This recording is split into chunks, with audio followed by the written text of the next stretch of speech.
investigated reported disturbance at Acer Plaza? 10-4 dispatcher, verify address. That's Acer Plaza. Repeat, Acer Plaza.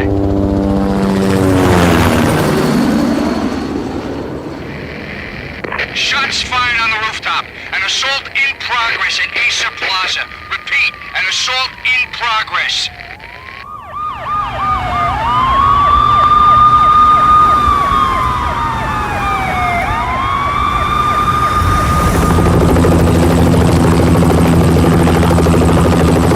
It's a war zone down here. 1085 dispatcher, need additional units. Additional units now. Officer in danger. Officer in danger. 10-5, please repeat. 10-5, all units, emergency. Officer in danger. Acer Plaza. Repeat, Acer Plaza, all units. They were all dead. The final gunshot was an exclamation mark to everything that had led to this point. I released my finger from the trigger, and then it was over. To make any kind of sense of it, I need to go back 3 years. Back to the night the Payne started. I was still on the force back then. NYPD, Manhattan, Midtown North Precinct, Hell's Kitchen. So when are you coming to work for me, Detective Payne? You'd make me work undercover in some hellhole. Sorry, Alex. Michelle and the baby come first. See? My last smoke. It's bad for the baby. That's you, Max. A regular Boy Scout. See, Alex? Still on for poker Thursday night, right? Like taking candy from a baby. Life was good. The sun setting on a sweet summer's day.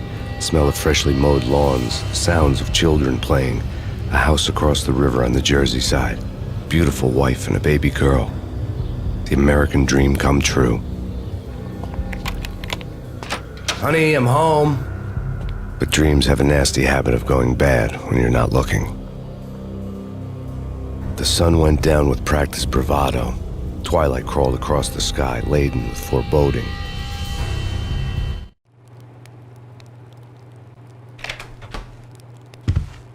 Michelle, honey, anybody home? I didn't like the way the show started. They'd given me the best seat in the house, front row center. Something ugly had been tattooed on the wall, a map of things to come. It was a poison syringe, a magic tag full of diabolical meanings.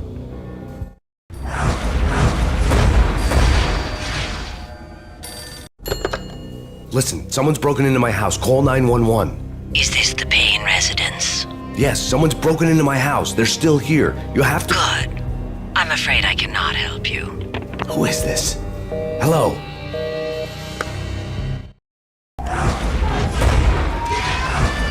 Michelle!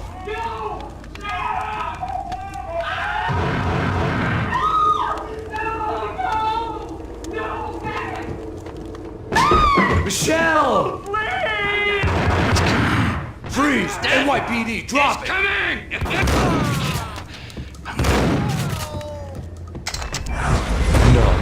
No, please, God, no.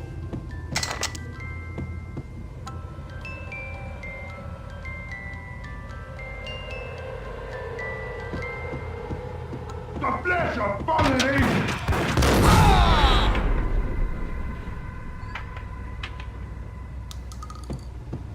No, God, no, please, Michelle. Oh, baby.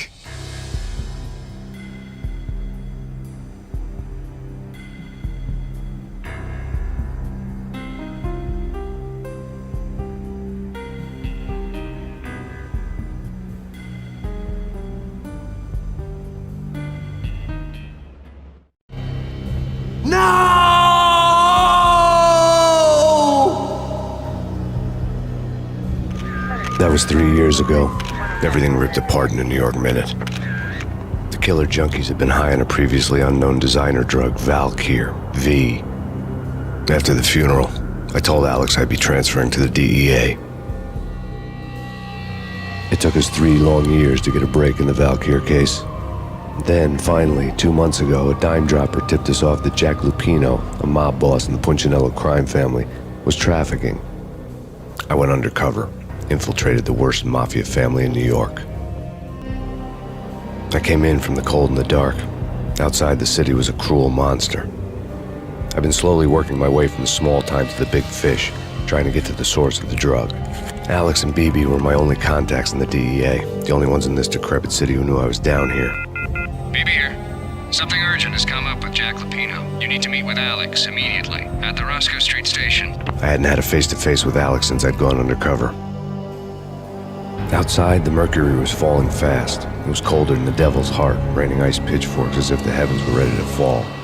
Everyone was running for shelter like there was no tomorrow. It didn't get any better when I got to the subway. The feeling hit me like a point-blank shot straight in the face. Something was not right about this. My Beretta stirred nervously under my coat, but the train doors had already shut behind me, and I was in for the ride. Next stop, Roscoe Street Station, and Alex.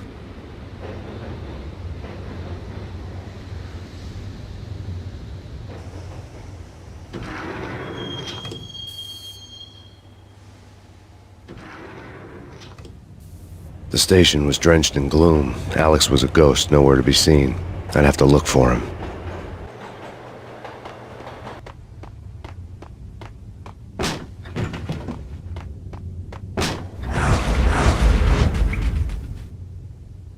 Death was in the air at Roscoe Street. I'd have to find Alex fast. The rusty door led to an abandoned part of the station, closed off since the early 40s. Something big was going down at Roscoe Street.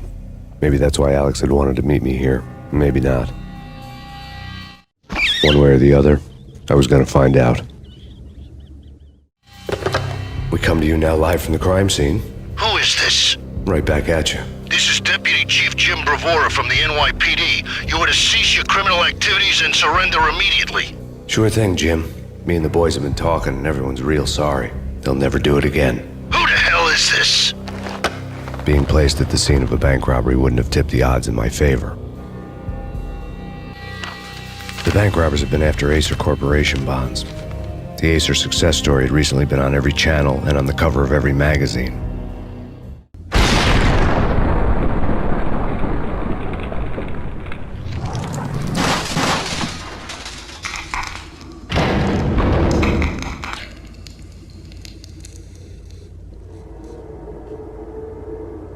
Hold it!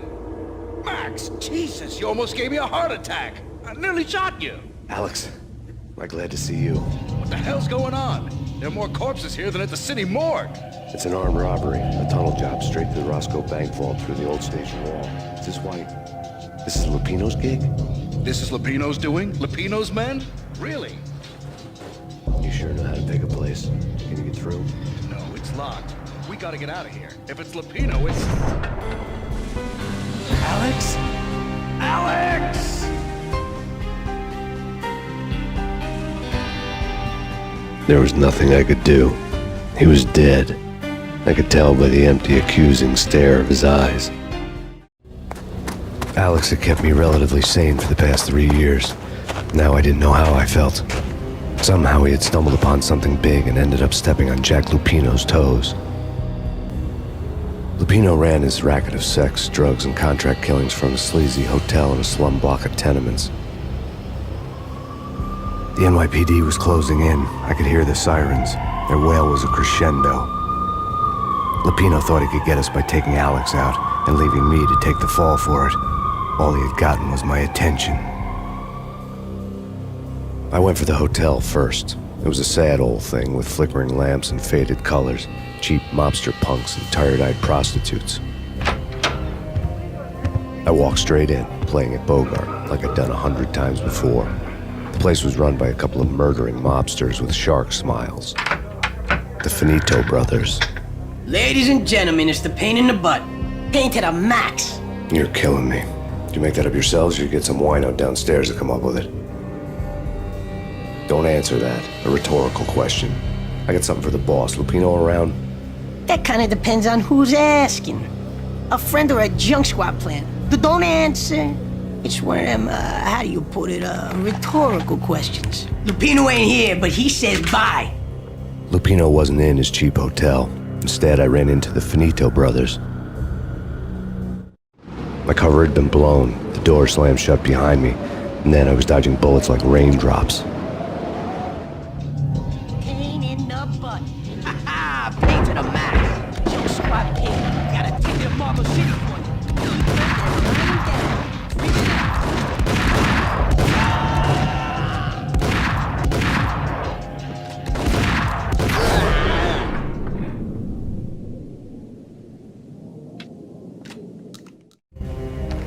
I had met Lupino only once. The gangster ran all his rackets through his right-hand man, Vinny Gagniti. Gagniti was a high-strung whiner on the verge of breaking apart, like an overamped Energizer bunny. He had the brains to run the business, but he lacked the balls, always falling short, taking his frustration out on underage addicts and call girls. The V deal goes down at your hotel. Jack's exact words, quote, "Vinny, you're in charge of this one," unquote. Rico Muerte's coming to see it through. Anything goes wrong and everybody's gonna get dead. Goes double for you. Treat this guy real good. Anything he wants, you give him. Don't screw this up or you're finito, finitos.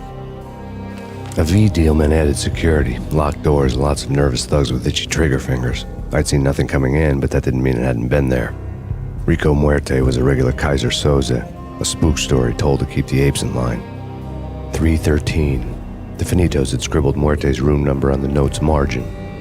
In his press conference today, the mayor stated that Valkyr represents a clear danger to New York and called for drastic actions to eliminate the problem.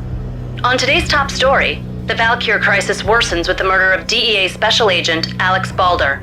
Special Agent Balder had been shot repeatedly from a point-blank range. The gunman has been identified as Max Payne. The noose is sure to tighten around this fugitive criminal as more NYPD units join the search to apprehend him. I had just gotten my 15 minutes of fame. Tonight, the city's fight against the nightmare drug Valkyr took a turn for the worse as DEA Special Agent Alex Balder was found brutally slain at the Roscoe Street subway station. A suspect was seen leaving the site only moments after the shots had been fired, and the NYPD is currently in pursuit of Max Payne, a repeated felon believed to be armed and extremely dangerous. And now the weather. The worst winter storm in recorded history continues to pound the city. Our investigation had turned up nothing to link Angelo Punchinello, the head of the Punchinello family, to Valkyr. All tracks had ended with Jack Lupino. The letter in Muerte's room was signed by the Don himself. It was the first hint that the Kingpin knew what was brewing inside his syndicate. The trouble you got into after the Chicago screw-up. The Punchinello family bailed you out. You have been waiting for a chance to pay us back. One of our trusted boys has a monkey the size of King Kong on his back. We need your special skills for backup on a major deal. Collecting evidence had gotten old a few hundred bullets back. I was already so far past the point of no return I couldn't even remember what it looked like when I had passed it. The diary belonged to a hooker named Candy Dawn. The read would have made a vice cop blush. Had talks with the mystery hag over the phone again. Sent her the latest One-Eyed Alfred tape. As long as the hag keeps paying for the tapes, the old man could come every day for all I care. She had a nice sideline, making secret X-rated flicks of her clients and selling them to the highest bidder. It would get her killed if her V-fix for the day didn't do it first. The old service elevator rumbled down to the bowels of Jack Lupino's hotel.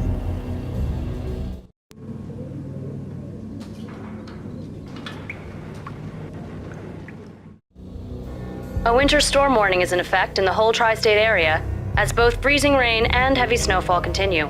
Many roadways are already closed, and people are advised to stay indoors. The severe blizzard has ravaged New York for 3 days now, with no end in sight. We'd been snowed from the start in the Valkyr case. The forecast said there was plenty more where that had come from. But the snowbound city was on my side. Less chance of innocent bystanders getting caught in the crossfire. A dead man tied to a chair lay on the boiler room floor. Captain Baseball Bat Boy has an unbeatable track record in superhero death matches. But a six-pack of root beer gets me every time. The murder weapon was a baseball bat, now lying in a pool of drying blood next to a newspaper folded open on a Captain Baseball Bat Boy comic strip. 2 mad dog killers, ready to murder each other. They step into the next room, and I'm thinking, now they're gonna do it. But no. They sit down in front of a TV and solve their differences with the Kung Fu fighting video game. I tell you, Candy, I was so depressed, I strangled them both with the video game cables. Oh, Rico, you're so bad. I am, ain't I? Rico Muerte, big-time hustler. Who the hell? It's that cop. Muerte went for his gun. There was an old telephone switchboard in the back room of the reception area, the kind that made phone tapping child's play. It wasn't hard to picture a fat pimp sweating with headphones on, listening to his hookers talk dirty and fake orgasms over a web of party lines, the blood veins of New York. Right now, there was a different set of moans and groans going on. Boss, good evening. This is Max Payne. He came, started capitalist. He killed him. Are you freaking kidding me? He's just one lousy cop. You better be freaking kidding me. Whack him. What's the freaking problem? Hello? Answer me. Hello? The word was out. A deadly virus released into the city's corrupt circulatory system. Something wicked this way comes. Max Payne at large. Turn around, walk away, blow town. That would have been the smart thing to do. Guess I wasn't that smart. Lupino's tenement buildings were a seedy hangout for all kinds of sleaze. A liquor store, a pawn shop, a laundromat full of mobster bookies and loan sharks. The list went on. The how and why of it was a mystery to me, but they knew I was a cop. They knew I was coming, and they were going to get real trigger-happy about it. I got to see Lupino's hangout all lit up. A bomb went off, turning snow into liquid gold. A pillar of fire lifted the remains of a car straight up into the air. The flames were highlighted on the hood of a black Mercedes-Benz as it coasted down the street real slow, as if the driver didn't have a worry in the world. I got a good look at the man riding shotgun. It was Vladimir, the head of the local Russian mob, the fly in Don Punchinello's soup. The ringing in my ears was the sound of a mob war being waged.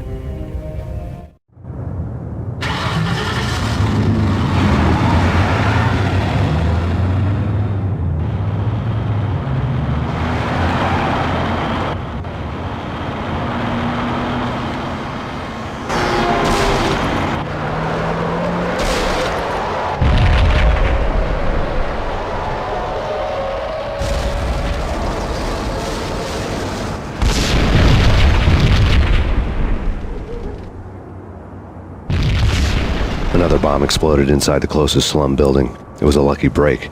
The goons inside were spooked, but luck always came with a price tag. More bombs could still be ticking inside, and the cops would already be on their way. The headlines were screaming bloody murder. The storm was a screaming duet with the approaching prowl car sirens. It was all a scream when you were down for the count and wanted for murder. A beaten-up phone in the entrance hall was ringing. It could have been just a junkie in need of a fix, but it turned out to be something more sinister than that. Am I speaking to Mr. Payne? Who wants to know? My name is Alfred Wooden. You must hurry. The police are on their way. Tell me something I don't know. They know you're there. How? And what's it to you? I will contact you again. The cops arrived, sirens singing in the off-key harmony of a manic-depressive choir. I had a few minutes while the SWAT team would go through their usual routine. By the time they busted in, I needed to be long gone. Max Payne, this is Deputy Chief Jim Bravura from the NYPD. Drop your weapons and come out with your hands above your head. Suddenly it all made sense. The bombs, the Russian mob boss making an appearance in person. Gagniti was his usual self, all talk and no walk. After our hit, the Russian has only a couple of guns left, and they can be bought. There's no freaking way he has the guts to try anything after that. As it turned out, the Russian had plenty of guts. One thing you could count on, you push a man too far and sooner or later he'd start pushing back. The bombs had destroyed all the stairs up to Lupino's office. To get to the roof, I'd need to get to the elevator through the locked door up ahead. No, don't shoot. You know the clowns at the laundry? Me? No. You're no good to me then. What? No, the laundry, yeah. I know him, yeah. Get me in there. It's me. Open up. Let me in, quick. Not so fast. The password. John who? Come on. No. Okay, John Woo. All right. Come right in. It's a trap! It's Payne! New York City is in crisis tonight, with reports of Valkyr-related gang war in the streets of the Bronx.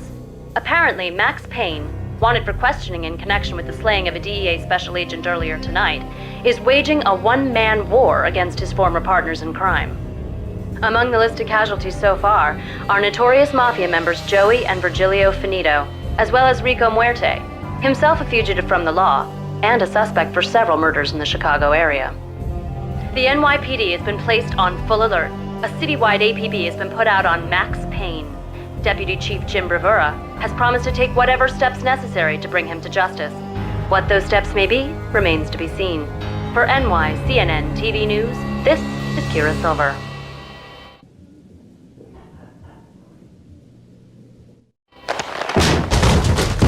Vinny Gognitti, just the man I've been killing to see. Payne? Freaking Fed! I knew from day one there was something screwy about you. What do you think you're doing? You're a freaking cop. You ain't got squad on us. You can't just come in here waving your piece like it meant something. Yeah! Oh my God! Oh God, you shot me! Ah! You're dead, Payne! And what the hell are you waiting for, you apes? Kill him! Kill him! With pleasure, boss. Gognitti bailed. I made like Chow Yun Fat.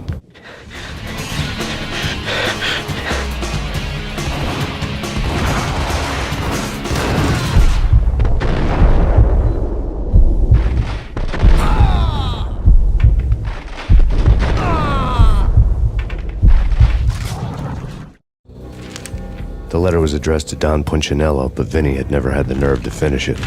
Jack's gone voodoo. Just the other night, he shot Dino because he wanted to see what his brains looked like splattered on the wall. He's a freaking mad dog. We're running out of men and business fast. Gognitti had been living in mortal fear of his boss. Jack Lupino was a psycho.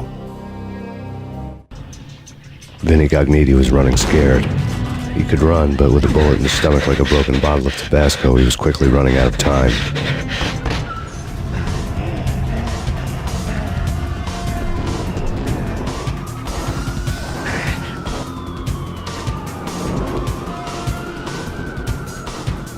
Gognitti hitched a ride. To catch him, I'd have to follow his lead.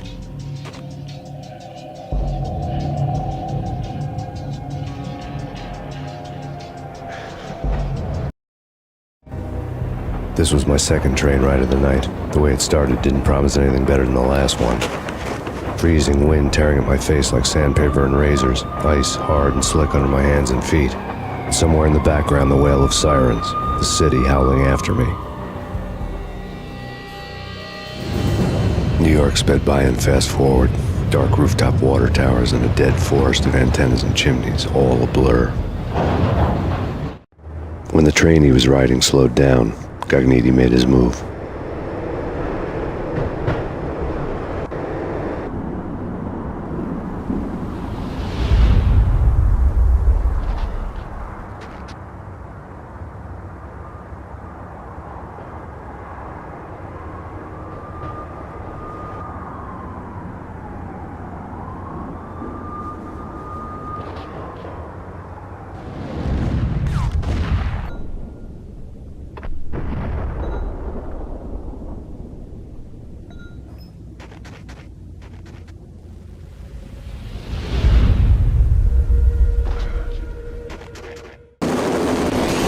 It's Payne! He's coming down the stairs! Shoot the bastard! Okay, boss, you got it. No problem.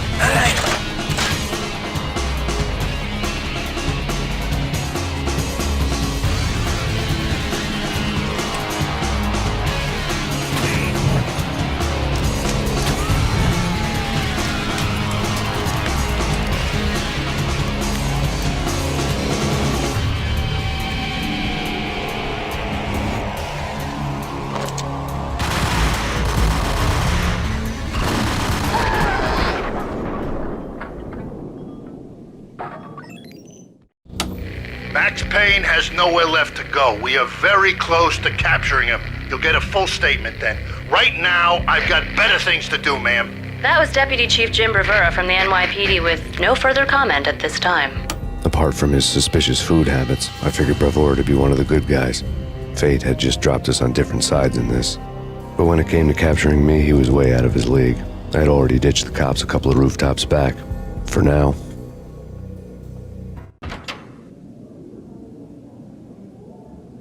Open, goddammit!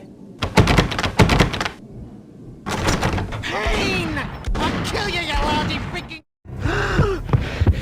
Gagniti ran out of steam in a dead-end alley with steam boiling out of the sewer grates like all the fires of hell were burning high beneath us. It was shakedown time. Where's Lupino? Screw you! Bad start, Vinny. Ah! Police brutality! I rate pretty high on that. You can't just hurt me in cold blood? Just keep telling yourself that. Listen good, Candyman. I'm not gonna be anybody's fall guy. I wanna know where your boss is hiding. There was no glory in this. I hadn't asked for this crap. Trouble had come to me in big dark swarms. The good and the just were like gold dust in the city. I had no illusions. I was not one of them. I was no hero. Just me and the gun and the crook. My options had decreased to a singular course. I'll tell you, just don't hurt me no more. Lupino's at Ragnarok, the nightclub. Book me. Take me home into the freaking jail, just don't hurt me. Your rights will be ready at your funeral. Ragnarok was Lupino's private nightclub, a den of drugs built into an old theater. I knew what waited inside. V had junkies ready to explode in random acts of senseless violence, and Lupino's goon squad, the worst stone-cold killers this side of hell. Ragnarok was as inviting as a headache, flickering and flashing to a machine gun beat. The belly of the nightclub was a gothic theme park that began with bondage games and led to the nasty stuff from there. As subtle with its dark message as a cop-killer bullet through the heart. Like father, like son. Just like Jack Lupino.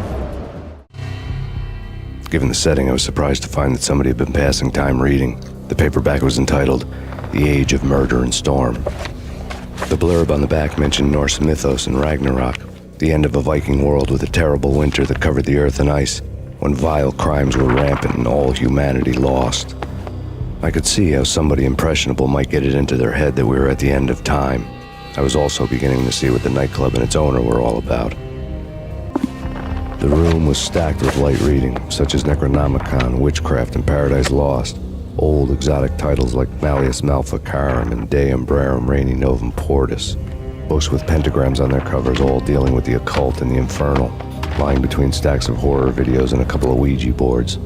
The only thing I could take seriously was the thought of Lupino taking it seriously. He had been spending a lot of time getting intimate with the guy downstairs. The backstage area led to Lupino's inner sanctum. The hot air inside was like an invisible wall, thick with incense and something else, a sickly sweet smell that made you gag. This was the rotten core of the Big Apple. Lupino lurked somewhere ahead, like a spider at the center of his web, waiting. The vapors in the air started to make my head swim. Torn pieces of a letter lay scattered on the sofa. Punchinello had threatened Lupino in writing. The note had been torn to pieces, bloody fingerprints all over them. Don't want you to think that one of my boys is not playing with a full deck. Shape up, Jack. We are running a business here. I'd hate to send the trio to strong-arm you. The trio were the Don's notorious henchmen. It was obvious that Lupino hadn't been intimidated by the threat.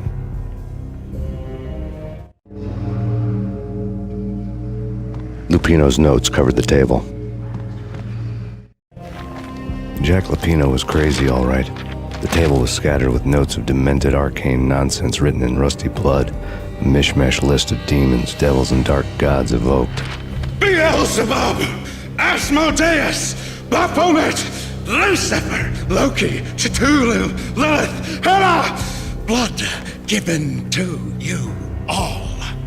He was after that old Faustian deal, your soul for power and fortune. Just sign on the dotted line with your blood. Lupino's notebook lay on the pedestal. Jack Lupino was crazy, all right. Mythic wolves, let loose to devour the sun and the moon. Lupino is the wolf. I'm Mr. Beast, the big bad Fenris wolf. I'm the end of the world man, wearing the flesh of fallen angels. After Y2K, the end of the world had become a cliche. But who was I to talk? A brooding underdog avenger alone against an empire of evil, out to right a grave injustice. Everything was subjective. There were only personal apocalypses. Nothing is a cliche when it's happening to you. Reality. I've seen it. The corruption of flesh.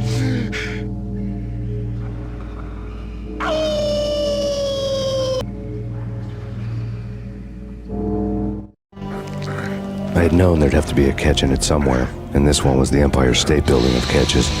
Lupino was pumped up and dying to go 15 rounds with a mutant alligator. And then he started this spooky monkey talk, straight from a bad dream. Mine. I have tasted the flesh of fallen angels. I've tasted the devil's green blood. It runs in my veins. I've seen beyond a world of skin, the architecture of blood and bow and arrow. Death is coming! She is coming, and hell follows with her. This is the twilight winter. I am ready to be her son. Her time is now, and all who stand in her way must die!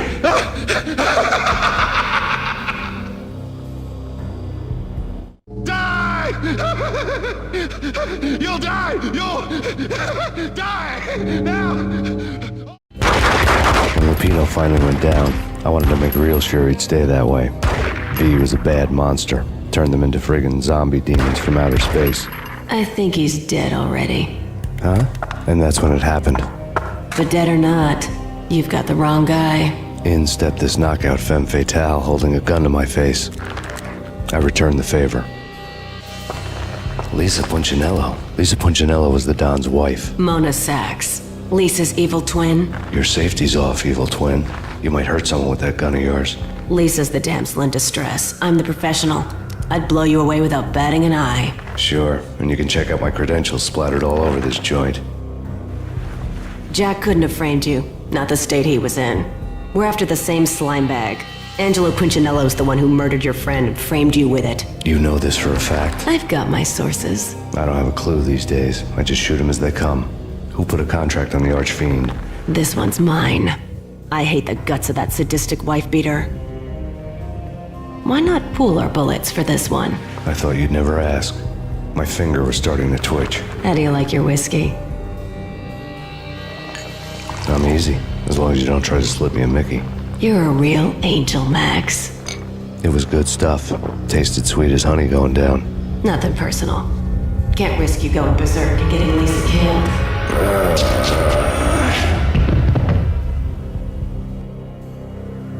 The nightmare was always the same.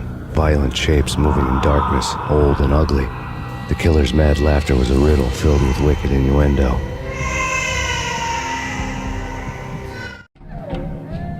Somewhere, the baby was crying.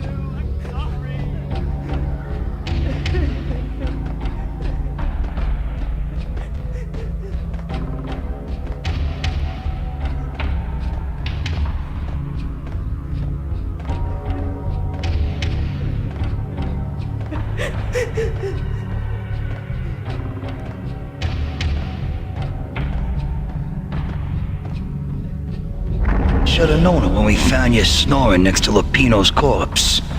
A comedian, huh? The pictures were filled with good old times. Alex and I had a few moments of glory between us. Crime-fighting comrades, the best in NYPD DEA collaborative team. Good-hearted macho bullshit like that. I would have given anything to have him here as my backup. No such luck. No luck at all.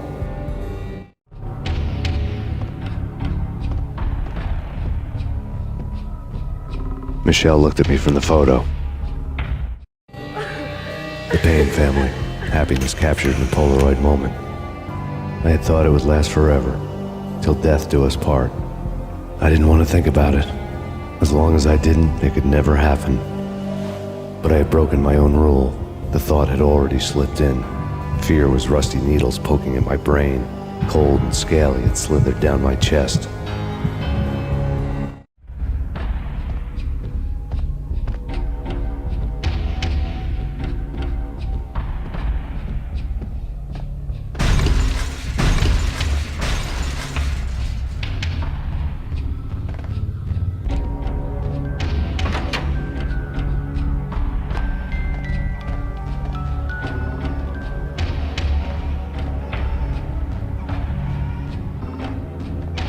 I really love to watch cartoons. Captain Baseball Bat Boy's my favorite.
No, please God, no.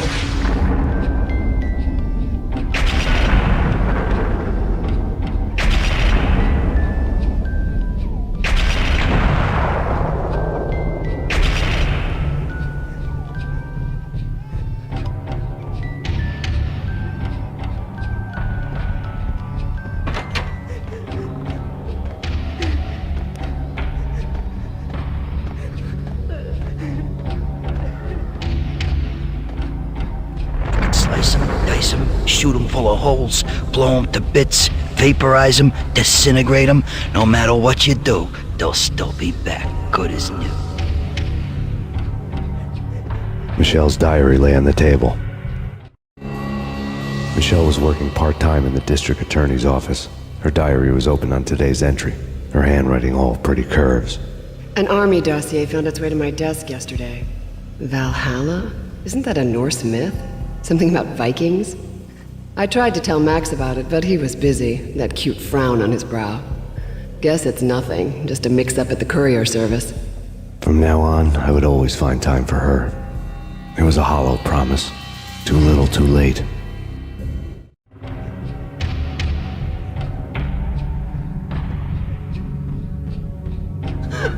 Max, no, please, Max! Why? I didn't mean to. I'm sorry.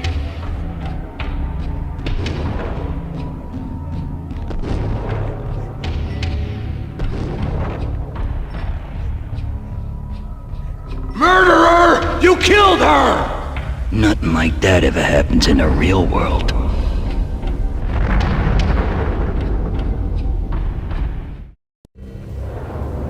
I woke up in a bad dream. My head felt 2 sizes too small for my brain. Max Payne. I envy your name. And the killer was smiling. Pleased to meet you. I'm Frankie the Bat Niagara. Niagara, as in you cry a lot? He had a baseball bat and I was tied to a chair. Pissing him off was the smart thing to do.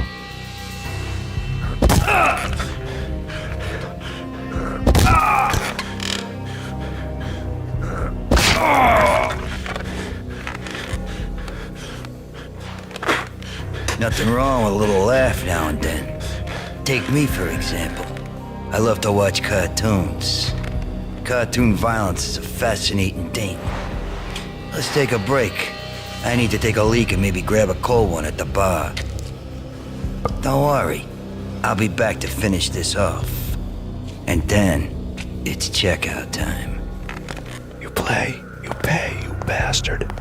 He swaggered out, and the door clanged shut behind him, locks clicking into place. Everyone makes mistakes. Mine hadn't been to crack jokes about the goon with the bat. He'd have cracked my skull regardless. It hadn't even been to trust a girl with a gun. I had blindly gone after the first bad guy on my hit list when I should have been aiming further up the ladder, at the head of the Punchinello family. I couldn't bring myself to be pissed at Mona. Guess I had a soft spot for her pretty face.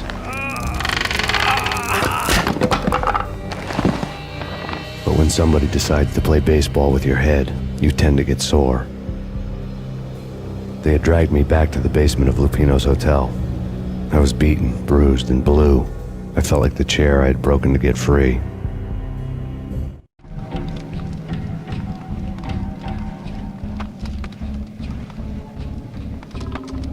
All I had was Niagara's bat, sticky with my own blood.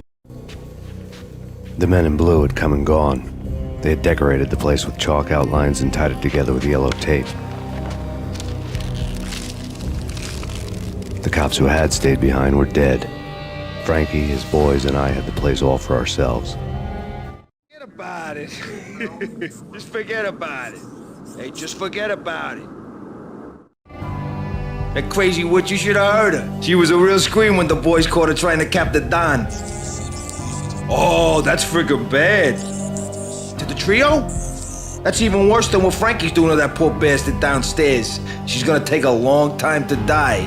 The mobster muscle on the phone was talking about Mona. Punchinello's trio were nothing but bad news.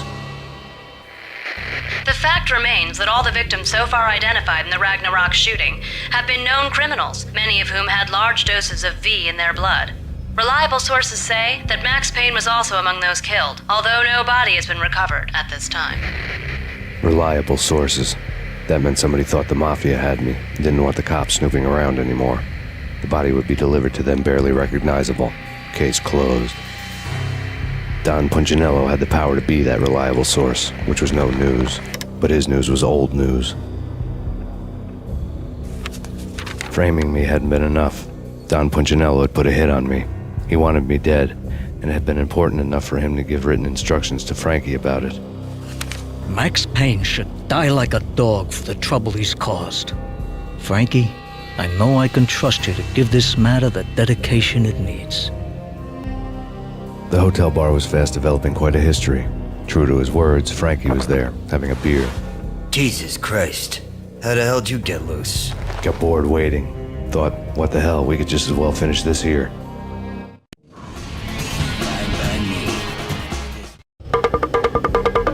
Thank you. You've been a lovely audience. Had enough? I don't play with girls anyway. Unfair! I spotted the tail as soon as I left the hotel. A big black Mercedes. I'd seen the car before. That time it had heralded impressive explosions. Vladimir was back. Bang. You're dead, Max Payne. I might have laughed if I remembered how. What's this supposed to be? Cops and robbers? Look, you want something with me? Get in line. Peace, man. Relax. You know you are a real news item. Armed and dangerous. I am going to make you an offer you can't refuse. I've always wanted to say that. It's a bum rap. I've been framed. That's a moot point. Whatever you did or did not do, I'm sure you had good reason for doing it.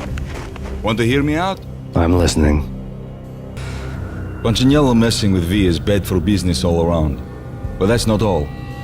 There is this guy, Boris Time, used to pull jobs for me. He's the captain of the cargo ship Charon. Now the bastard turncoat has gone over to the other side, Punchinello's. The ship's loaded with high-res hardware, guns, my business. If Punchinello gets hold of that cargo, he's won and I have lost. And you'll have your work cut out for you. If you want to get to Punchinello, you will need heavy-duty persuaders. I am just the man to get them for you. Change the ship back under my flag, maybe pop 2 in the traitor Dime's head while you're at it. You'll get enough guns to start the apocalypse. You in or out? Let's get this show on the road. Vladimir was one of those old-time bad guys with honor and morals, which made him almost one of the good guys. None of us was a saint. The Brooklyn riverfront was a maze of rusty containers, sharp-boned cranes looming up from the snowstorm. On a night like this, you couldn't help but think of the dark army of dead men sleeping with the fishes, cement shoes in line. No Minotaur lurked in this labyrinth, but somewhere out there, on the clanking deck of his cargo freighter, the skipper of the Chiron was waiting, like the ferryman of the river Styx. Rico Muerte had come to town to do more than just sort out family troubles. Exhibits number 1, 2, and 3. A briefcase of money, a sniper rifle, and an envelope with one word neatly printed on a folded piece of expensive paper. Mayor. It didn't sound like a mafia contract at all. It was too cold and too to the point. Angelo Puccinello here. Angie, tell me, how much did Dime cost you? I bet it was more than his name. Max Payne. Right the first time. You're dead, punk. You sure you're not confusing me with Boris here? But you are right, of course. Pretty soon we should get together and have a talk. You son of a... Pissing Punchinello off was a dangerous game, but when people get mad, they make mistakes. I should know. That's where I wanted Punchinello, mad enough to trip over his own feet, preferably into a grave. Did you get everything you need? Check. I owe you. Anything you need. This is my solo. When I'm through, Punchinello won't be anybody's problem anymore. Clear as vodka. But anytime you get between a rock and a hard place, just whistle. This could be the beginning of a beautiful friendship. You really get a bang out of this big-time gangster act, don't you? Even with all this firepower, I figured I couldn't get to Punchinello at his manor. I could only hope that he wouldn't pass a chance to hear me beg, to see he's won. This is Max Payne. I want to cut a deal.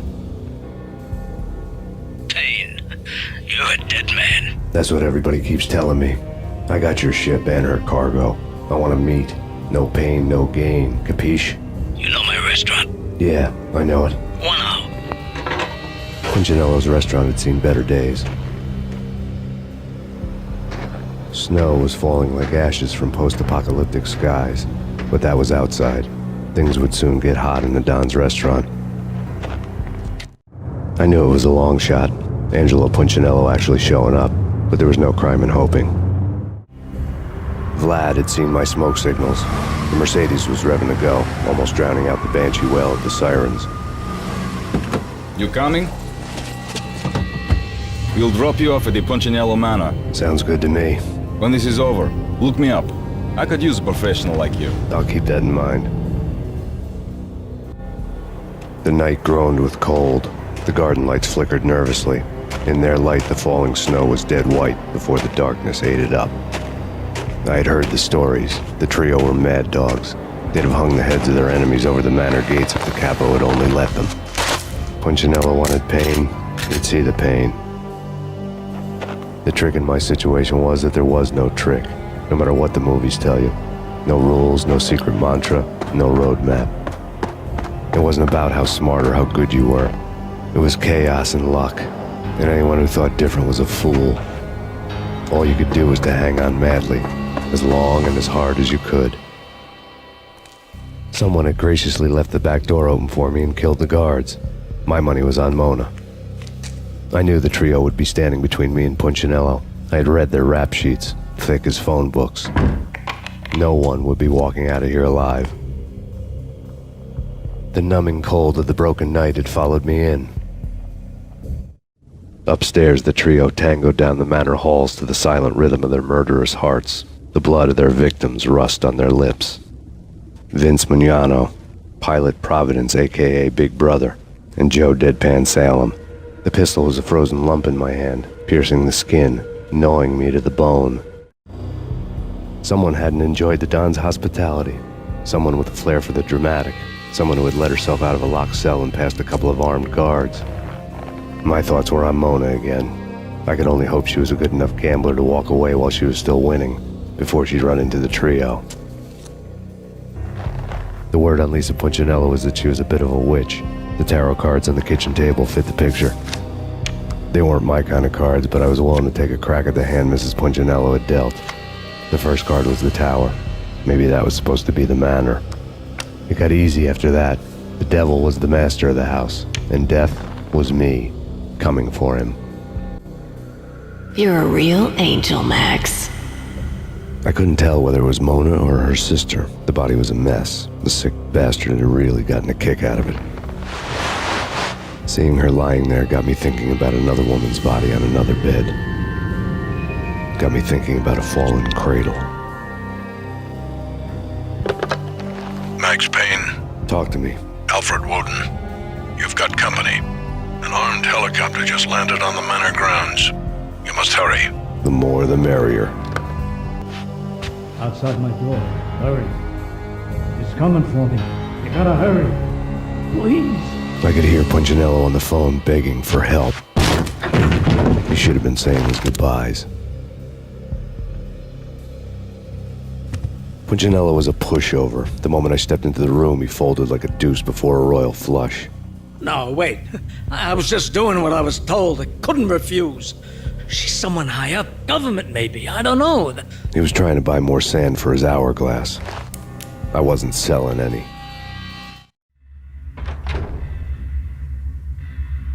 No, I told him nothing.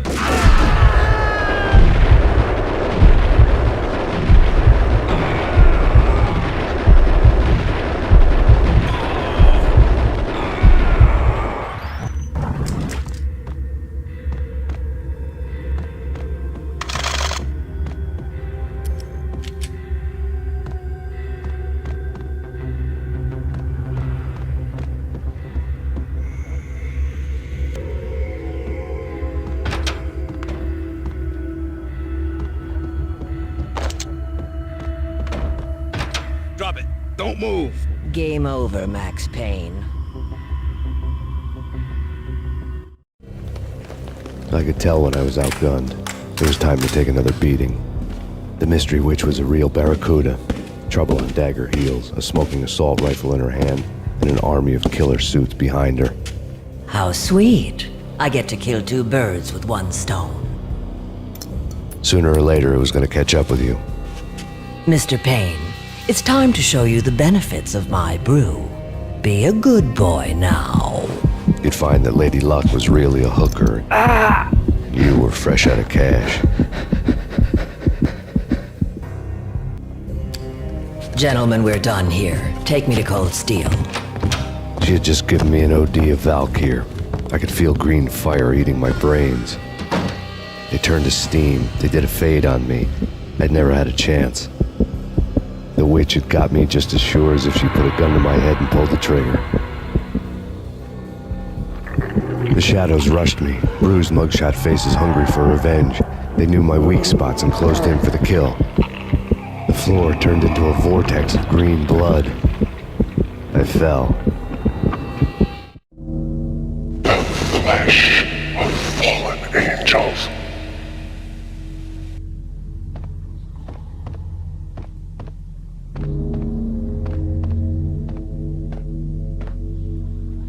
Who's there? Max? Max, is that you? Max? Where are you, Max? Please.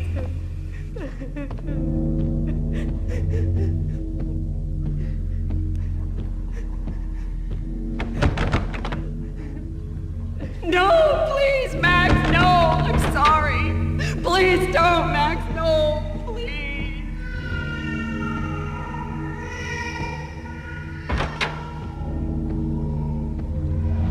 Max? Where are you, Max? Please. The letter was staring at me. There was something disturbingly familiar about the letter before me. The handwriting was all pretty curves. You're in a graphic novel. The truth split my skull open, a glaring green light washing the lies away. All of my past was just fragmented still shots, words hanging in the air like balloons. I was in a graphic novel, funny as hell. It was the most horrible thing I could think of.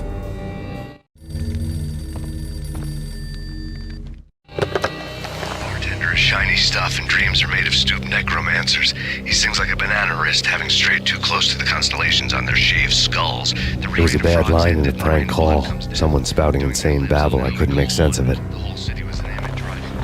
But I had an overwhelming sense of deja vu, and the caller's voice sounded oddly familiar.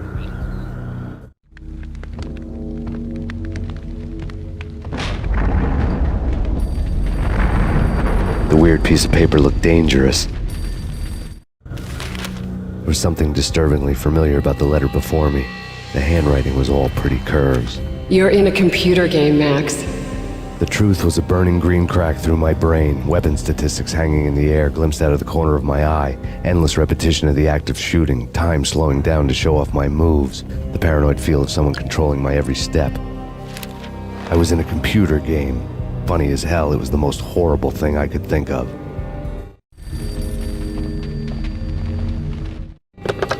Don't lose it. It's Valk here. The drug. Snap out of it.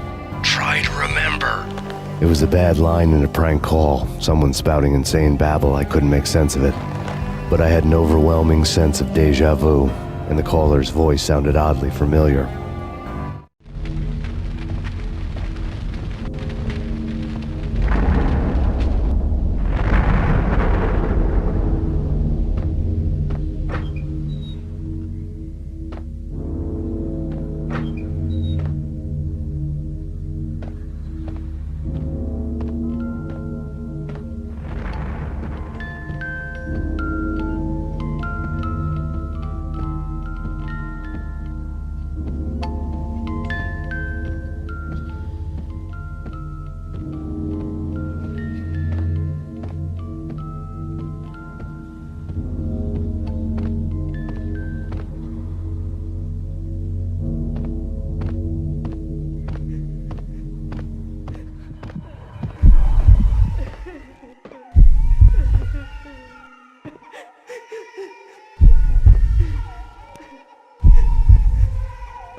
No, Max!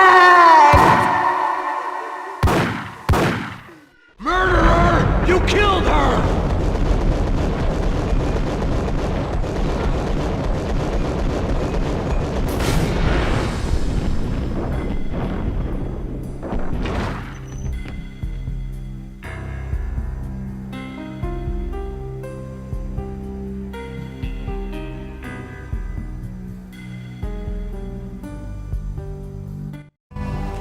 Max, something happened at the office today.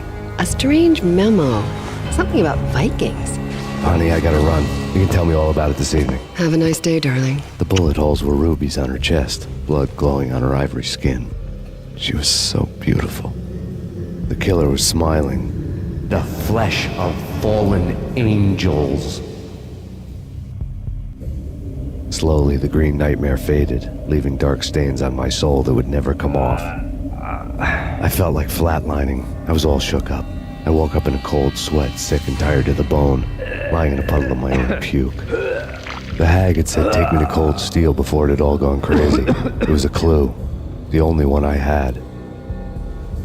It took me forever to crawl back to my feet and hit the road, but when I did, I drove straight to Cold Steel Foundry outside the city. There was a whole lot of action around the place for a freezing winter night. Trucks coming and going, men running. I had the drop on the mystery witch. She thought I was dead. I was on her blind side. I was going in. The bad trip had put me in a crazy mood, adrenaline pumping through my aching veins. Staggering on the mill roof in ice and snow and wild wind, I was a ninja. My kung fu was strong. I wasn't kidding anybody. At best, I was Superman on kryptonite about to fall through a skylight, down to where it was all going down. A half-abandoned industrial area in the middle of nowhere. The factory was a perfect front for any number of illegal activities.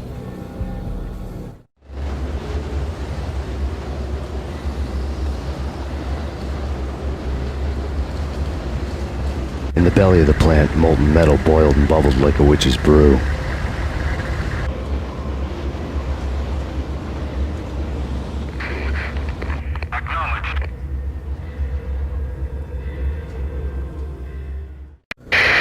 Life-threatening weather conditions. A record-breaking killer storm. In the city's history, vehicles stuck in snow. Heavy snowfall. Forecast shows severe weather is expected to continue. Out in the night, snow fell like confetti over the Devil's Parade. The storm was anything but over. Perimeter breached. The facility has been compromised. Repeat, the Deep Six has been compromised.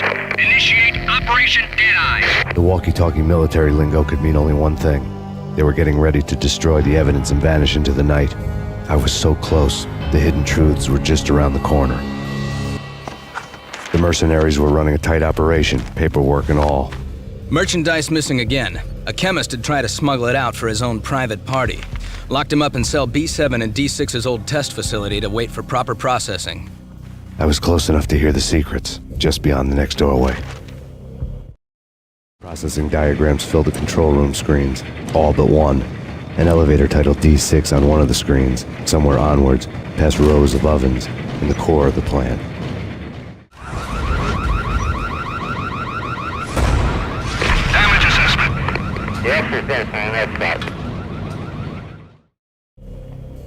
I had taken on the role of the mythic detective, Bogart as Marlowe, or as Sam Spade going after the Maltese Falcon to unravel all the mysteries. Following a path of clues to that final revelation, even if it would take me down to the cold, cavernous depths of a grave. You can't do this! My men are still inside! Do you have any idea why this is called Operation Deadeyes?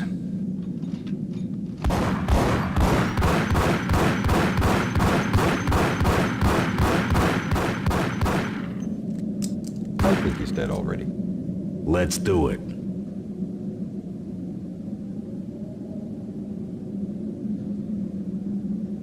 Attention all personnel. The self-destruction sequence has been initiated. Evacuate the complex immediately. There was an old army bunker under the steel mill. I knew the military plaque on the floor. I had seen 1,000 variations of the insignia on crumbling brick walls everywhere in the city. The sword replaced by a syringe. Project Valhalla, V for Valkyr, V for Valhalla. All of a sudden it read like a crackpot conspiracy theory. Hey, in here! Hey, get me out of here! I'm in it. Thanks. I thought I was gonna die in there for sure. I need you to get me through the decontamination chamber airlock. You're crazy! No way! The place is blowing up, for Christ's sakes! Either that or back to the cell. Your choice. Okay, I'll do it. I'll do it. The self-destruction. Top secret. Project Valhalla. U.S. Army. Yggdrasil Network. Valhalla. The otherworldly place in Norse mythology where the bravest heroes spent their afterlife feasting and fighting forever. Their wounds miraculously healed night after night. Valkyr. the maidens who chose the most courageous Viking warriors and carried them to Valhalla. 1991. The research objective is to create a chemical substance to enhance the stamina and morale of infantry troops. 1995. Results unsatisfactory. Project cancelled. Someone had decided to continue the sick experiment unauthorized. Project compromised. Data leak. Fix the damage by any means necessary. Security clearance red. Authorized by the project lead. Field test. Double the dosage for all the remaining test subjects. Observe and record the subject's behavior in an urban setting. The drop-off point was my old address in New Jersey. The file dated 3 years ago. Just when you thought you had reached the deepest depths of horror, it suddenly got worse. How to turn off that small voice inside your head that started to whisper that you should be glad that now, if not before, your revenge was justifiable on any conceivable moral scale. That small voice proved, beyond any doubt, that I was damned. Self-destruction imminent. 30, 29, 28, 27, 26, 25, 24, 23, 22, 21, 20, 19, 18, 17, 16,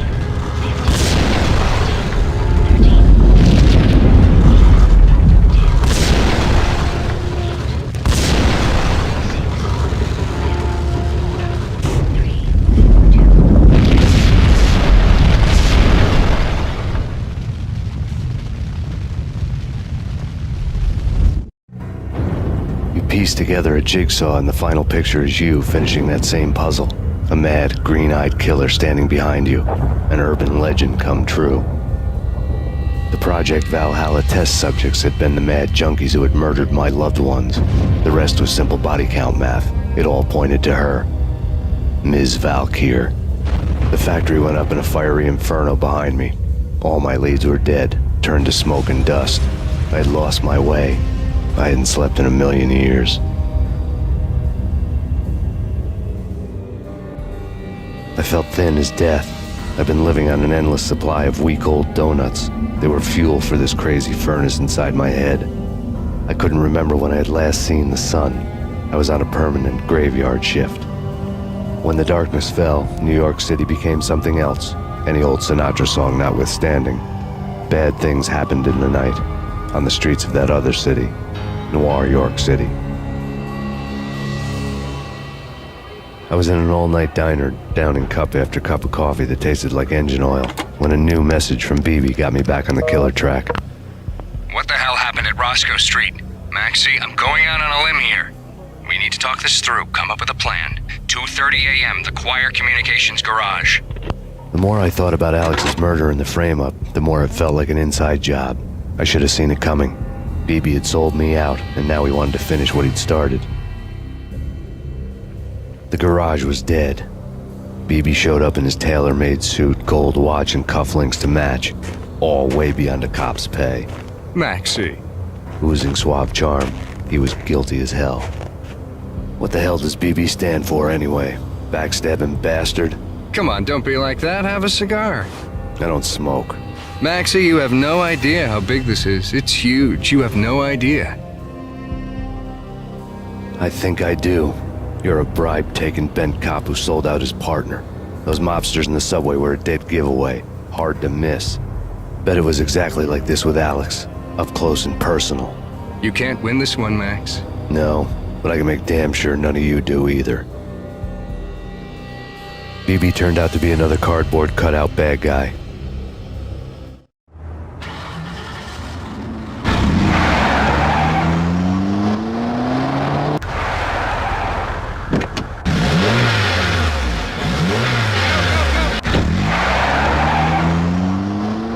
A bad cop on the take, a cowardly right-hand man fleeing from the scene, leaving his paid thugs to do his dirty work. Reports of a fire at the Punchinello Manor in Westchester. The manor is the home of Angelo Punchinello, the alleged head of the Punchinello crime family. The police are now saying, contrary to their earlier statements, that Max Payne is still alive and at large.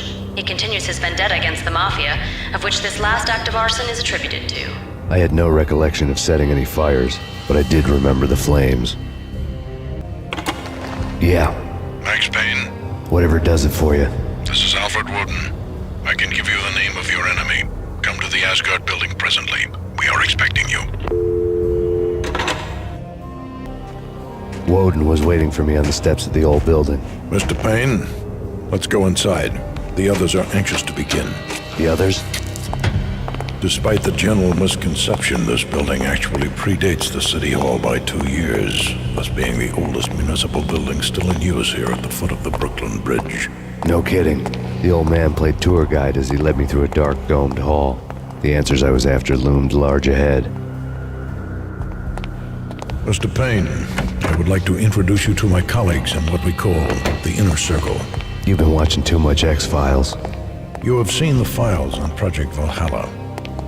We can fill the gaps, provide you with the information missing from those files. We were all involved in the early stages of the project during the Gulf War. What's the catch? We would very much like to blow this thing wide open, but our hands are tied. Her name is Nicole Horn.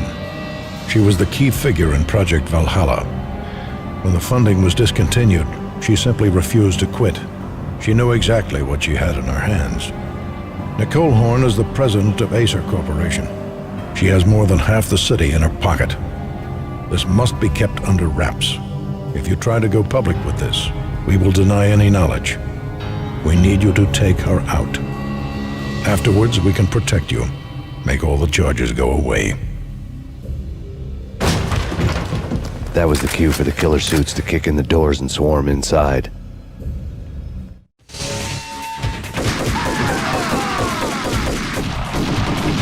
It was an impressive floor show, but I decided to leave early anyway. It was only a one-story fall. Lucky me. On screen, the so-called corpse of Alfred Woden stood up, miraculously waking from his dirt nap, looking smug among his dead pals. In the land of the blind, the one-eyed man is king. I didn't know how he'd pulled it off, but it was a pretty slick way to get out of all his promises. Most of what he had said fit too well to be a load of crap. And what is your answer to those saying that he is actually providing a service long overdue to the city? This crusade nonsense has gone too far. He's out of control. It must stop. He will be stopped. That was Deputy Chief Jim Rivera from the New York City Police Department. Nicole Horn had blackmailed the Inner Circle into silence. The tape came with a curt extortion note on a piece of expensive paper. I remembered Candy Dawn taping her clients in action on the side, selling the tapes to the highest bidder. I was sure that kinky sex was nowhere near Alfred Woden's worst sin. But I had a feeling that when this was over, any collateral would come in handy. Woden had taken care of my mission preps with military precision. The critical areas in the Acer Corporation headquarters blueprints were circled in red. The president's office was at the top of the building, right below her penthouse suite. The elevators were controlled by a security computer, part of the mainframe located underground below the building. The high-rise was sealed as tight as a sci-fi fortress. Nothing seems to stop Acer Corporation's phenomenal victory march. Incredibly, the stocks are still rocketing. Worried experts already see a danger in the company's success. Some have gone as far as to say that Acer Corporation is about to become an even bigger monopoly than Microsoft ever was. I had dreamed of revenge. Those dreams were always nightmares, of coming close and then failing. Now I was close. I had a name to guide me. Nicole Horn. I had nothing to lose. Project Valhalla had not been the only thing the Inner Circle had been involved in. There were rows of cabinets full of files. The Serpentine Secret Society went back a long way, always pulling strings from the shadows. I couldn't say I was sorry. Woden's move in some Byzantine power game had cut the Circle's membership roster to 1. The old man wanted me on cleanup duty. It was my mess, too. Mine wasn't the most original approach to the problem. It wasn't as if it hadn't all been done before. An eye for an eye, the first principle of revenge. Old as dirt, still going strong. The cardinal rule in going after someone with an intention to kill was not to make it personal, which it almost always ended up being anyway. It did with me. I took my time, cruising around the city in the snow. There was no hurry. I knew what I had to do now. I took my time, thinking about it, building up the rage. When I was ready, I parked the stolen wheels at the front entrance of the Acer Corporation headquarters. Got out, got in, got cracking. I had a bullet with Nicole Horn's name on it. I had 10,000 bullets with the hag's name on them. She had ultra-high-tech security systems, enough mercenaries and weaponry to start World War III. There was no fear. New York disappeared behind a veil of snow. I had crossed the threshold. This was her domain, sleek and sexy and soulless, all glass and steel. A place of color-coded security keycards, metal detectors, and surveillance systems.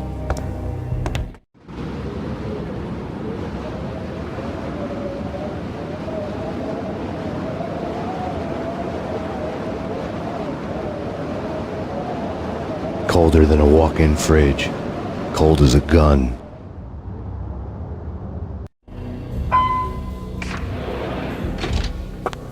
Mona, looking good. Max, we gotta stop meeting like this. It will be a cold day in hell before I let a narc cop stop me. Miss Sachs, do your job. Relax, Max. You're a nice guy. I don't kill nice guys. You're not bad yourself. It was different when Horn wanted Punchinello dead. To cut her ties to the Mafia, he deserved to die. The same goes with her. She's the bad guy here. Her sister was whispering to her in my favor. I knew the appetites of ghosts intimately. They hungered for revenge. No! A gunshot boomed and she fell down in slow motion. She was a nice girl, not really a stone-cold killer. And now she was stone-cold dead. Like religious fanatics or loyal samurai, Horn's private army was coming at me. When the elevator came back down, Mona was gone. There was a lot of blood, but no body.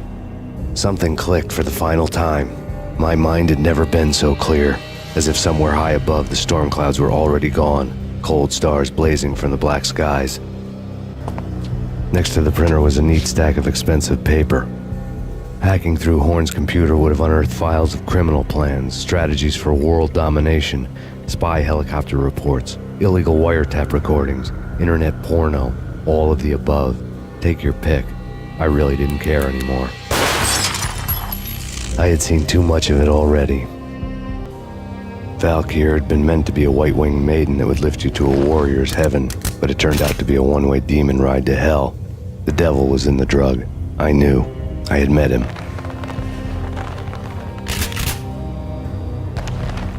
And now I was gonna kill her. The queen of the underworld who had tried to lift herself a bit closer to heaven with her drug money. No begging, no bribes. She knew better. Honor among killers. We who were about to die. Both of us knew how this would end. In pain and suffering. All this because your wife stuck her nose into things that were none of her business. The cops were coming to take me away. The sirens were like a bad conscience I couldn't shake. It's ridiculous you've made it this far. You won't be alive when they get here. Stop him!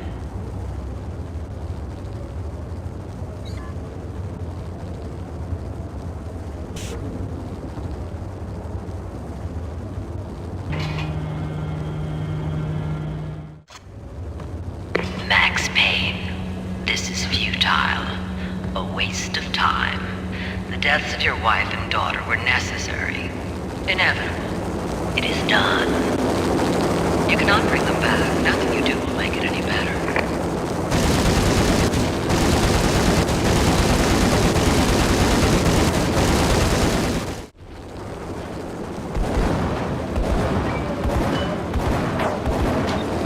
Roger that. Attempting to land now. It's gonna be tricky.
dead.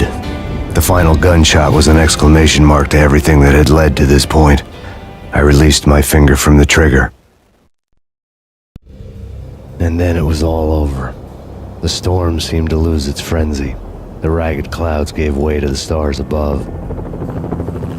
Max Payne, this is Deputy Chief Jim Bravura from the NYPD. We've got the building surrounded. Throw down your weapons and lie down with your hands behind your head. A bit closer to heaven.